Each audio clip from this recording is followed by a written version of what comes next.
গোপালগঞ্জ ঢাকা খুলনা মহাসড়কে ভয়াবহ অ্যাক্সিডেন্ট ঘটছে। ভয়াবহ বাস ট্রাক মুখোমুখি সংঘর্ষ, ভয়াবহ অ্যাক্সিডেন্ট গোপালগঞ্জের চন্দ্রদিগলিয়া ভুয়েপাড়া ঢাকা খুলনা মহাসড়কে ভয়াবহ অ্যাক্সিডেন্ট ঘটছে। বাস ট্রাক মুখোমুখি ভয়াবহ অ্যাক্সিডেন্ট। ভাই করতে আইছেন?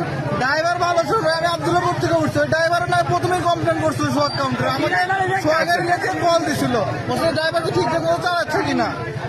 আচ্ছা, সোহাগ পরিবহনের ড্রাইভার ভালো না, একেবারে ইনস্ট্যান্ট মানে যাত্রী বলতেছে একেবারে।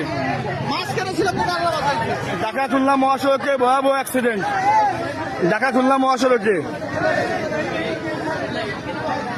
মানুষ বেরো করতেছে, মানুষ ভিতরে আটকে গেছে। এই যে বাস, এই যে ট্রাক, এই যে বাস ট্রাক মুখোমুখি গোপালগঞ্জ ঢাকা খুলনা মহাসড়কে।